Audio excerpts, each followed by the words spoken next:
Hi friends, palak bonda ఎలా తయారు చేసుకోవాలో చూసేయండి ఫ్రెండ్స్. ముందుగా ఒక బౌల్లో పాలకూరని కట్ చేసుకొని పెట్టుకోవాలి.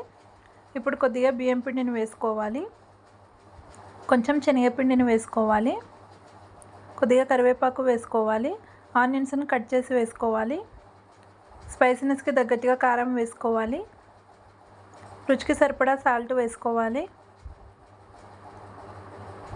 కొద్దిగా జీలకర్ర వేసుకోవాలి, కొంచెం అల్లం వెల్లుల్లి పేస్ట్ వేసుకోవాలి,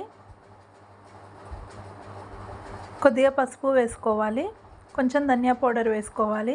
వేసుకొని ఒకసారి మొత్తం కలిపేసుకోవాలి ఫ్రెండ్స్. ఇప్పుడు కొన్ని వాటర్ వేసుకొని కలుపుకోవాలి.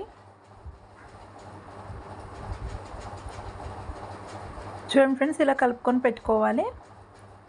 ఇప్పుడు స్టవ్ ఆన్ చేసుకొని కడాయి పెట్టుకొని డీప్ ఫ్రైకి సరిపడా ఆయిల్ వేసుకోవాలి. ఆయిల్ మంచిగా హీట్ చేసుకోవాలి ఫ్రెండ్స్. చూడండి, ఇక్కడ మనకు ఆయిల్ అనేది మంచిగా హీట్ అయిపోయింది. ఇప్పుడు కొద్దిగా తీసుకొని ఇప్పుడు ఆయిల్లో వేసుకోవాలి.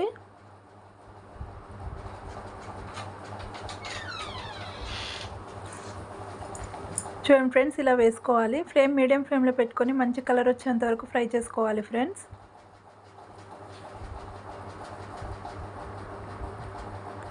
చూడండి, మనకి ఇవి ఇక్కడ ఫ్రై అవుతున్నాయి. చూడండి ఫ్రెండ్స్, మనకి ఇవి ఇక్కడ మంచిగా ఫ్రై అయిపోయాయండి. ఇప్పుడు ఒక ప్లేట్లోకి తీసేసుకుందాము.